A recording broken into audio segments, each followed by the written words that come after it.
What is up, FSM Army? Welcome back to a brand new episode. So for today guys, na-miss ko to guys. Na-miss ko mag-podcast. Pero this time, ito yung ano natin, annual Top 10 Sneaker of the Year of Foot Soldier Manila. So yung category natin is mostly ano siya, personal pick ko, and at the same time nagkaroon siya ng major effect kay Foot Soldier Manila. Okay, so ganun siya, hindi siya ganun yung kung bakit ko siya pinili. And some of it is personal pick, some of it is for Foot Soldier Manila. So, ganun ko siya napili guys. Okay? So, any shoutouts muna bago tayo mag-start? Shoutout sa may YouTube ko. Ready Icon. Ready Icon. Ready Icon. So, ayun guys, subscribe pala kayo sa channel ni Jared. Nag-uumpisa na siyang gumawa ng sarili niyang YouTube channel. Tas maraming kayo abangan dun guys. Marami tayong nakapila na nakahanda ng interview natin dun. So ayan guys, muna tayo? Sneaker check lang muna tayo, okay? So yung sa akin, simple lang. ComplexCon na Air Force One.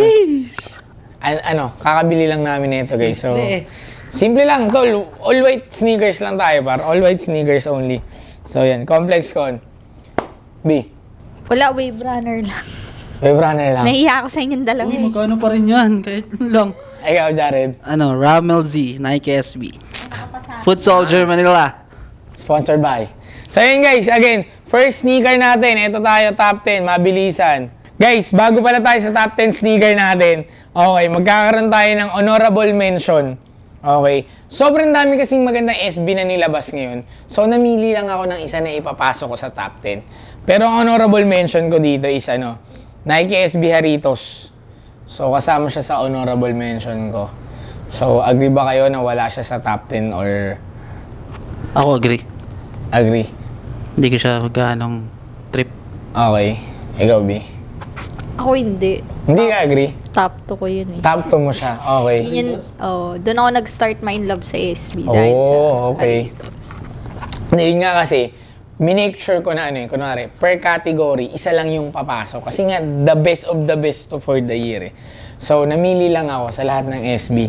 Tapos, meron din tayong best-selling sneaker, which is meron tayong tatlo. Okay? Jordan 1 Low Olive. Ikaw, dapat alam yan. Tama, di ba? Jordan 1 Low Olive. Meron tayong Nike SB Yuto.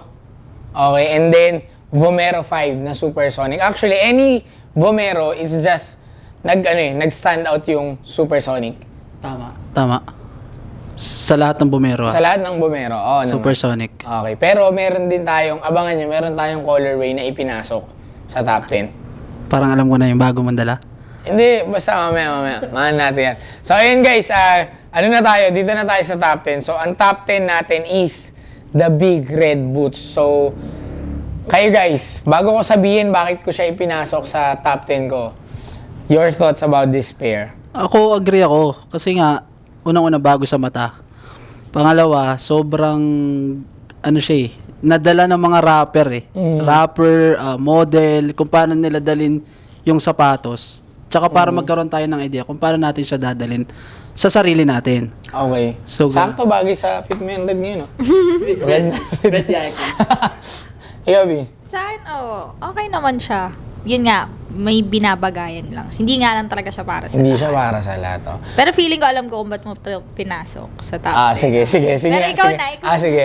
Alam ni Liberty bakit? Kasi nga sinabi ko kanina, it could be a personal pick or may malaking impact siya kay Foot Soldier Manila. So, ito, kaya ko siya pinasok sa top 10. First is sumabog yung internet, guys, nung nirelease to. Parang na-hype lahat ng tao, hindi sneakerhead. Kumbaga, tunog na tunog siya. Even si Pastor. Di ba? Even si Pastor, tol, na Pari. before siya sneakerhead, ngayon hindi na. Okay, so sa church nila sabog yung Big Red Boots. Secondly, the main reason bakit ko siya pinili is kasi sumabog naman yung Foot Soldier Manila nung pinagsuot natin si Meme Vice ng Big Red Boots. So shoutout kay Meme Vice. Okay. So yun yung reason ko bakit siya kasama sa top 10. Ikwento mo rin nangyari diyan, yung paano mo, yung stress mo paano orderin niya. Kwento ko ba? Pero sige, kwento natin mabilis. Ang nangyari kasi dito sa Big Red Boots, in order to sa atin. Okay? So, supposedly, Basta in-order siya sa atin, pre. Yung plug natin, sabi, meron siyang on-hand. Okay, on-hand plug. Biglang ang nangyari, nagkaputa-petihan, tol. Wala siyang on-hand, min. So ako, napapahiya ako kay Meme kasi sabi ko, ito yung ETA kasi ito yung ETA na binigay sa atin. So hindi siya natuloy, okay? Sabi ko na lang kay Meme, pag na-deliver na po, kasi pre-order basis siya doon. Pag na-deliver na po, ibibigay ko na lang po sa inyo. So nung una, ayaw niya pa kasi babayaran, bla bla. So ngayon, binigay ko na lang, tol. Pero nung dumating siya, min, dumating ngayong umaga, kaninang umaga, nag-message ako na dumating na, biglang nag-message sila sa akin, 12 o'clock ng madaling araw. Kung pwede ko daw ba i-deliver.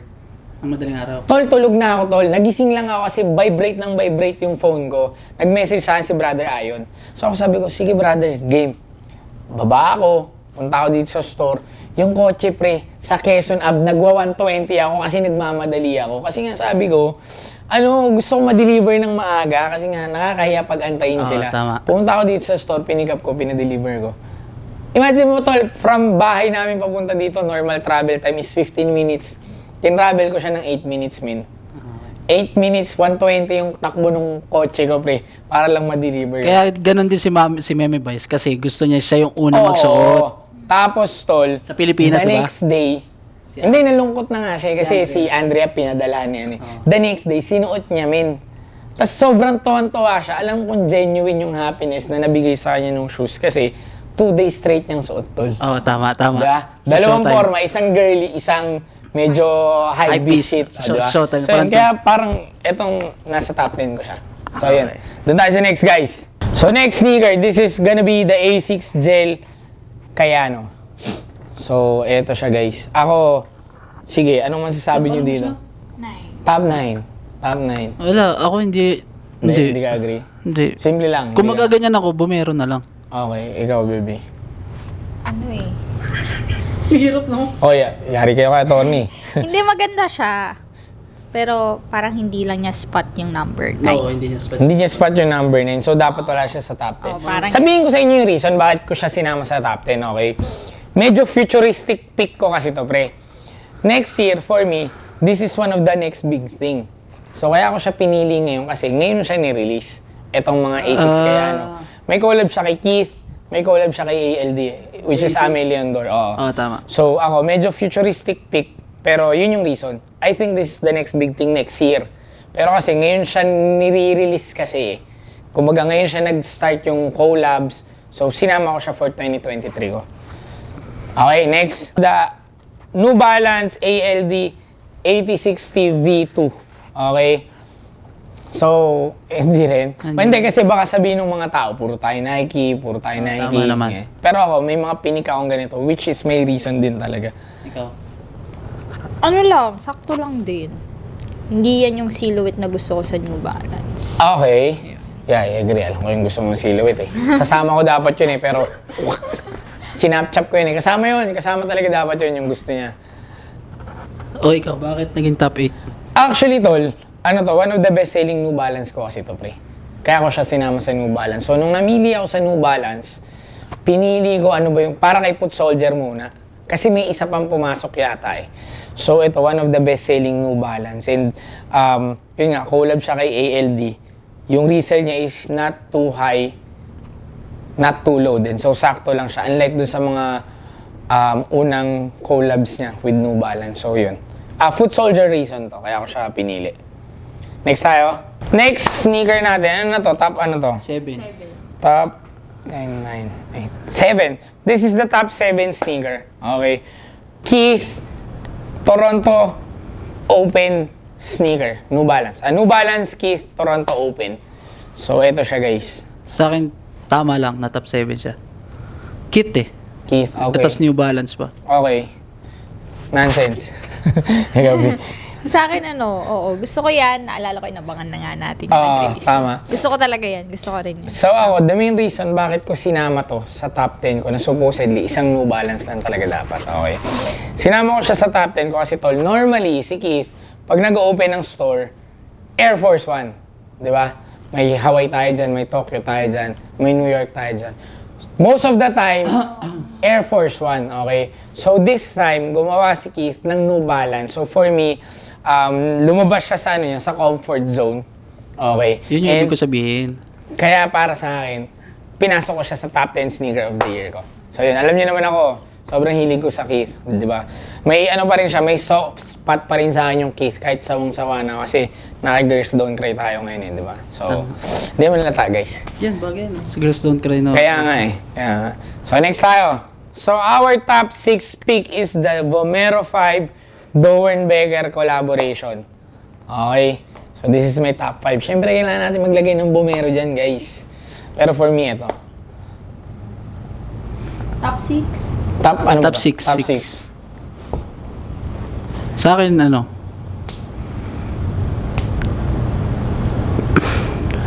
Hindi ko wala ko sabi sa Vomero eh. Pero okay lang, sakto lang siya sa top 6 din. Pwede na. Ano eh, parang napakabihirang magkaroon ng, ano eh, di ba? Doernbecher na Vomero. Okay. Usually, mga Jordan, Yes, yes. di ba? Yes. So, napakabihira. So, Okay. tama lang. Sa akin, gusto ko yan. Tsaka ito kasi yung unang bumerong nahawakan ko. Yan. Okay guys. So bakit ito kasama ko sa top 10? Okay. Ito yung pinakaunang Vomero na binenta natin dito sa store. Na Naalala ko pumutok ng sobra. Galing tayo ng Japan, nakita ko lahat ng tao naka-Vomero. Wala nagbebenta ng Vomero dito sa Pilipinas. Okay. Nag-post ako ng Vomero guys. Namili ako ng mga Vomero. Before resale value nito is around 12K, 13K. Ngayon, nasa 30 plus na siya. Pero naalala ko dati, may nagpa-pre-order sa inyo, maliit pa store. Yun nga yun, tol. Ayun nga yun. Marami ako nito dati. So that time, nakukuha ko siya ng 12K, 13K, binibenta ko ng 15. 15. Yung bago mo wala, tol. Ito yun, men. Ito yun. So I can say na this started the Vomero trend. Ito yun, pre. Promise. So, kaya pinasok ko to kasi ngayon, tignan yung value nito kung magkano. 30 plus. Tama, tama. Ilang buwan lang yun. Less than 6 months. Shumot up siya ng todo. So, top 6. Foot soldier reasons. Ito medyo seryoso na to. Konti na dito yung foot soldier reasons. Medyo personal pick ko na to. Okay. So, nandito tayo ulit sa A6 ulit. Top 5. The Keith A6 collaboration with X-Men. Okay. Top 5. Top 5. Top 5. Kompleto natin to guys. Marami tayo dyan. Marami tayo. Kompleto natin to except sa FNF. Ako alam kung bakit top 5 siya para sa'yo. Bakit? Yung kwento niya eh. Okay. Sobrang ganda ng kwento niya na sinabi mo. Tsaka yun lang din yung unang raffle na panalo mo sa lahat. Sabi mo. Hindi lang basta-basta panalo. Jackpot! Sa akin gusto ko nga yun Stormy. Ang classy niya kasi tignan. Tapos at the same time, Keith pa. Okay. So, yes. bias din. Pero, pa. pero sa lahat, talagang si Storm lang yung gusto ko dyan. So, Parang para sa akin din, siya yung pinaka-wearable. Yes. wearable kasi. Pero, the main reason bakit ko siya nilagay sa top 10 ko is, first, sobrang genius paano siya ni-release. Okay, paano siya ginawa. So, meron kang, ilan to? 6 or 7 pairs. Hindi mo alam ano yung laman. May mga pairs na gano'n, katulad ni Half. Nike collaboration with Half. May ganun sila, men. Pero ito kasi, yung ano mo doon, yung chances may 50-50. Dito kasi 1:6 tol. Okay, tapos lahat siya limited. May kasamang trading cards. Lahat ng per sapatos, iba yung trading cards na kasama. So, para siyang 2 words collide. Actually, 3 words eh. 3 worlds collide. X-Men, tapos trading cards, and then sneakers. So, pinagsama-sama siya ni Keith. Diba? So, sobrang galing nun. And may kwento din to na medyo heartbreaking para sa akin. Mananalo ako ng 2 pair na ito na blind box sa Europe. Binuksan ko yung isa, lumabas si Wolverine, which is 400 pairs. May isa pa tayong blind box, hindi ko binuksan, gustong kong buksan, hindi ko binuksan. Okay? Nabenta ko during MSC. Binuksan nung nakabili. Nag-thank you sa akin. Boss, sobrang thank you. Nakuha niya rin yung Wolverine din, na which is 400 pairs lang. So, nanalo ako sa Europe, 2 Wolverine. box. Kasi 2 box per person eh. Parehas Wolverine yung laman. Pero magkano yung cards lang ni Wolverine itself? Depende tol eh. So, yun nga. May grading kasi siya. Iba-iba yung laman niya men eh. Maraming cards. Sobrang dami ng cards. So, may graded, may hindi graded. Hindi porket Wolverine ako mo, Wolverine yung cards mo. Yes, ganun siya. Ganun. So, iba-iba. So, yun siya.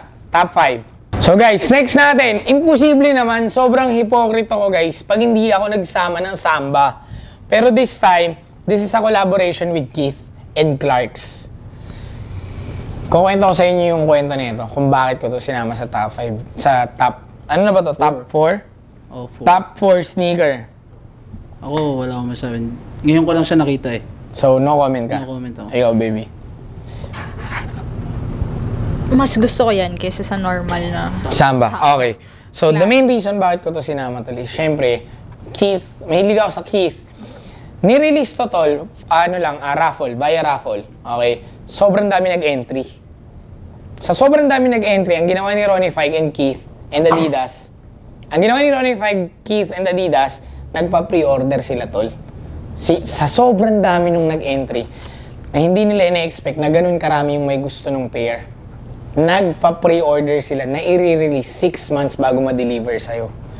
So, yun yung kwento niya. Kaya ko siya sinama. And I think this is one of the reason bakit bumalik yung trend ng Samba. And ayun, feeling ko rin si Keith or si Ronnie Fieg yung isa sa reason sa Samba trend. Kasi bago bumalik yung mga OG na Samba, yung mga vegan, yung mga cloud white, ang dami nilang collab. So, yun. Kaya ko siya sinama sa top 5 ko.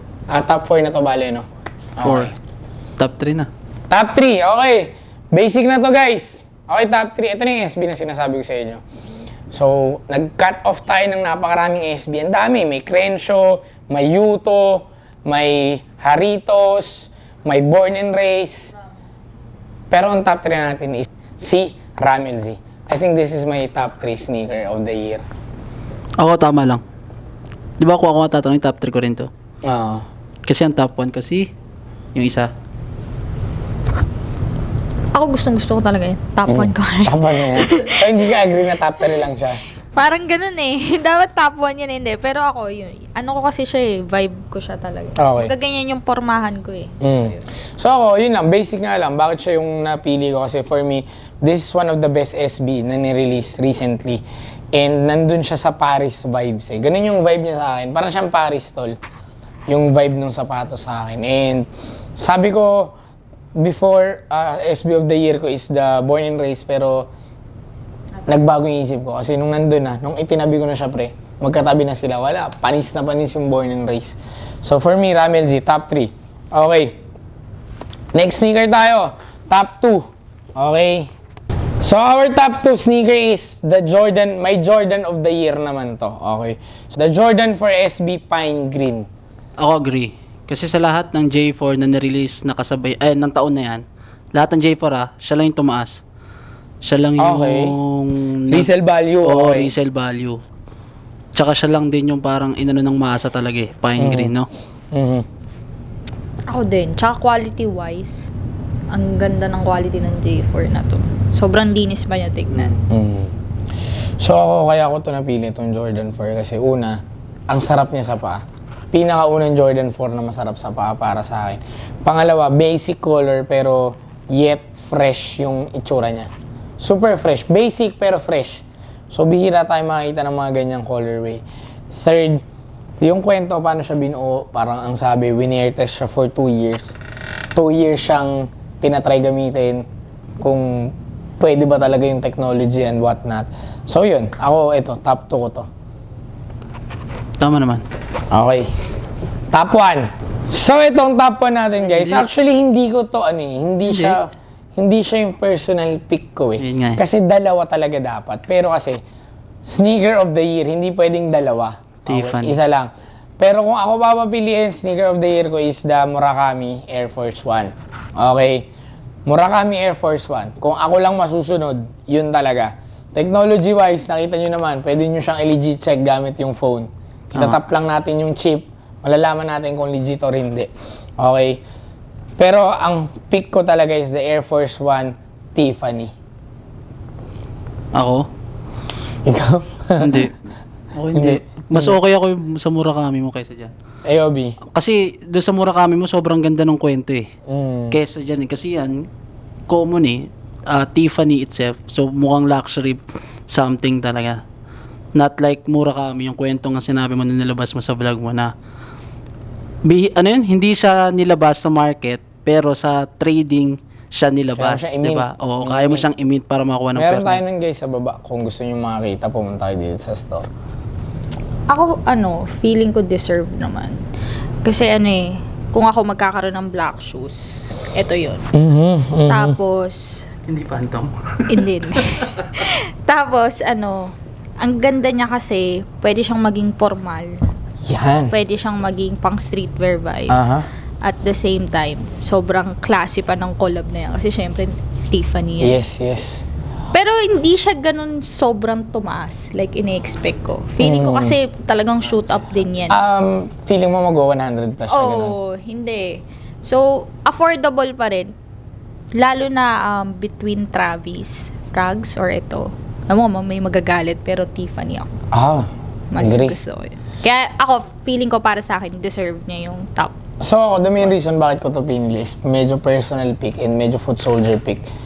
Hindi ako mahilig sa black shoes, tol. Yung majority ng color is black. Ayoko nang ganun. Feeling ko kasi mag-i-school ako, mukha akong high school. Tama. So ako, nung nakita ko to, sabi ko, tama si Liberty, this is gonna be your black shoe.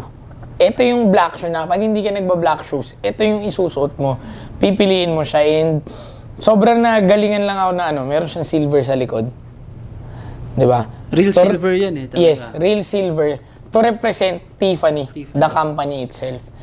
Pero yun nga, and tama, dun sa sinabi rin ni Liberty, agree ako dun sa resale value niya. Hindi siya ganun kataas, pero mataas. Mahal siya. Around 80,000, 90,000, 70,000. Mahal pa rin. Pero for a Tiffany, for me, that's very affordable. So, yun. That's my top 10. Pero, again, kung ako lang masusunod, top 1, Murakami. Basic. Sobrang basic nun. So, yun. Baka may gusto kong i-add. Wala na. Born and raised sa akin, top 1 ko, born and Top 1 raised. mo, born and raised. Okay. Wala, Ramil Zita. Ramil Z top 1. Okay. So, yun. So, yun, guys. At least yung top 1 mo, nasa top 3. Di ba? Actually, top 2 siya. So, yun guys. Again, comment down below what's your top 10 sneaker of the year. Again, thanks for watching. Till next time, we out. Peace.